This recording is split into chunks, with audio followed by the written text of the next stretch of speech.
Assalamualaikum warahmatullahi wabarakatuh. Pada kesempatan kali ini, kami ingin melakukan presentasi yang berjudul Implementasi Strategi Bersaing UMKM Rice Bowl by Kuliner Dapur Jambon. Dengan saya yaitu Rifki Aryo Mulyadi dengan NIM 23115646. Lalu ada teman saya Yeza Manando Rifki Zapian dengan NIM 23115629. Juga Muhammad Azam Alfikri dengan NIM 23115629. Oke, lanjut next slide berikutnya. Untuk profil UMKM-nya sendiri, kami melakukan penelitian di observasi dan wawancara di UMKM bernama Rice Bowl by Dapur Jambon yang berlokasi di Universitas Amikom Yogyakarta. Untuk menunya sendiri yang favorit ada ayam cabai garam, sambal matah, katsu keju, dan lada hitam. Target pasarnya yaitu yang pasti mahasiswa Universitas Amikom dengan metode pembayaran cash dan kris.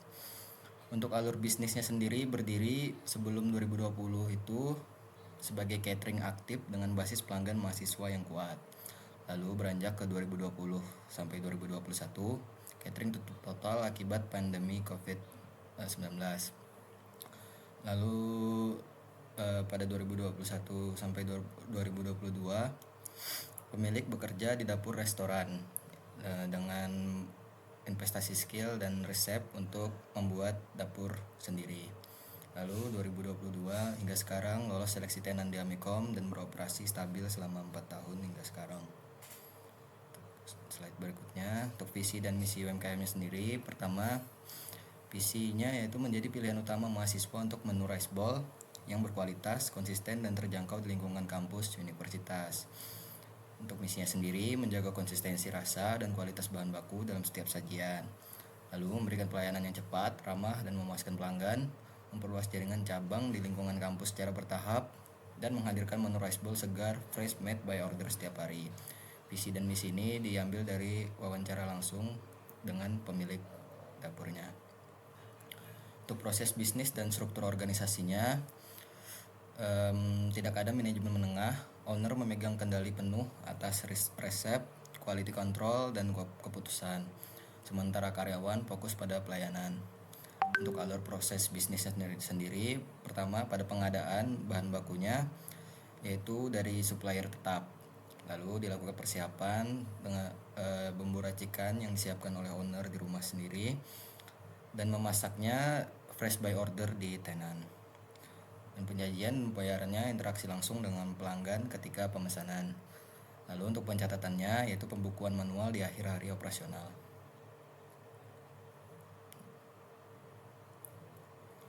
Untuk analisis pastelnya, di analisis politiknya pertama yaitu ketergantungan tinggi pada kebijakan kampus, karena di kampus harus ada seleksi uji menu, perizinan, dan perpanjangan kontrak tenan.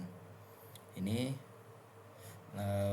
berlanjut ke analisis ekonominya, yaitu sangat rentan terhadap fluktuasi harga bahan baku pokok yang langsung menekan margin keuntungan tipis, penjualan anjlok saat musim libur.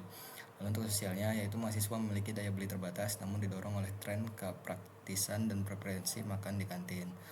Lalu pada analisis teknologinya, yaitu ada adopsi kris sudah baik tetapi tertinggal dalam digitalisasi pos dan otomatisasi pembukuan. Lalu untuk analisis lingkungannya, yaitu pengelolaan sampah dapur dan kemasan makanan menjadi perhatian. Kebersihan tenan wajib dijaga sesuai standar kantin kampus Amikom. Untuk analisis Porter's Five Force-nya, pertama yaitu untuk rivalitas kompetitor, tingkat persaingan langsung sangat ketat di dalam kantin kampus. Mengingat 5 dari 8 tenan yang ada menjual menu olahan ayam yang serupa. Lalu ada daya tawar pembeli, yaitu tingkat persaingan langsung sangat ketat di dalam kantin kampus. Juga ada ancaman pendatang baru karena tenan baru dapat masuk kapan saja melalui jalur seleksi proposal kampus. Lalu daya tawar pemasok yang posisi tawarnya berada di tengah karena bisnis ini tetap sangat rentan terhadap fluktuasi harga pasar untuk bahan baku pokok. Lalu untuk ancaman substitusinya, terdapat ancaman dari produk pengganti berupa menu makanan sejenis yang tersedia dan mudah diakses di sekitar area luar kampus. Untuk slide selanjutnya akan dilanjutkan oleh teman saya, Yeza Manando. Baik, untuk analisis fungsional internalnya, yaitu yang pertama produksi, kekuatan utamanya untuk prinsip fresh made by order dan bumbu rahasia yang disiapkan owner menghasilkan standar kualitas yang konsisten tinggi. Lalu yang kedua yaitu operasi, titik lemah, manajemen stok dan pencatatan keuangan manual memicu resiko efisiensi dan ketidakakuratan data. Untuk yang ketiga yaitu produksi, nyaris tidak ada strategi promosi digital, mengandalkan word of mouth dan visibilitas fisik semata. Yang keempat yaitu SDM, keahlian kuliner owner sangat tinggi, namun adaptasi literasi teknologi, AI dan digital bagi karyawan tenan masih rendah. Analisis IFAS dan EFAS-nya, untuk skor IFAS-nya sendiri yaitu 3,10, di mana posisinya yaitu berada di posisi kuat. Untuk kekuatan utamanya yaitu konsistensi rasa, konsep segar, dan pengalaman owner. Untuk kelemahan mendesaknya yaitu pemasaran digital lumpuh, pembukuan manual. Untuk skor EFAS-nya sendiri yaitu 2,95, respon cukup baik.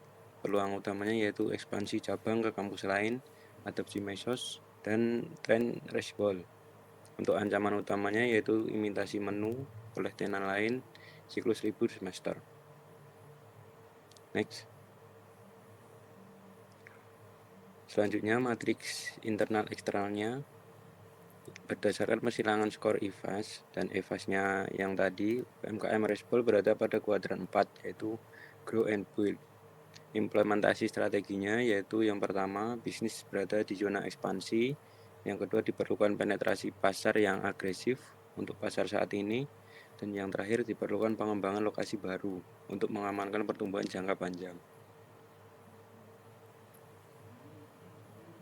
Untuk analisis SWOT-nya sendiri, untuk yang pertama kekuatan atau strengths, UMKM ini unggul pada konsistensi rasa, bumbu rahasia, dan penyajian fresh made by order yang didukung oleh pengalaman kuliner pemiliknya. Lalu yang kedua yaitu kelemahan, weakness-nya. Kelemahan utama bisnis ini terletak pada sistem pembukuan yang masih manual dan minimnya literasi teknologi karyawan. Yang ketiga, peluang, opportunities. Peluang pertumbuhan terbesarnya adalah ekspansi fisik ke kampus kedua dan pemanfaatan tren resbol melalui pemasaran media sosial. Lalu yang terakhir yaitu ancamannya.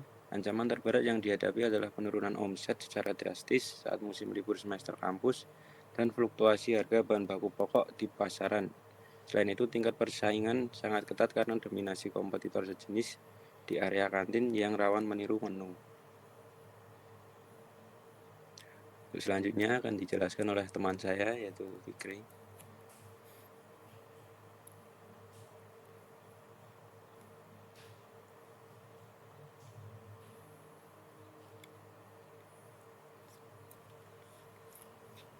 Temuan masalah dari ketiga analisis utama yaitu analisis Pastel, Quarter Force, dan SWOT. Masalah pertama adalah penjualan bergantung pada kalender akademik. Lalu yang kedua persaingan sangat ketat. Ketiga operasional belum efisien, dan keempat pemasaran digital belum optimal. Lalu rekomendasi solusi berbasis AI operasional, digitalisasi manajemen persediaan dan prediksi permintaan. Yang operasional ada sistem pos digital, AI prediksi permintaan, pengingat stok otomatis. Dan pemasaran ada analisis penjualan, analisis preferensi pelanggan, WhatsApp bisnis, dan Instagram TikTok.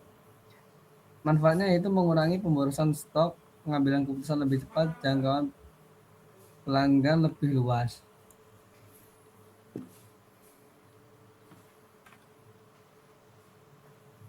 Lah langsung sih.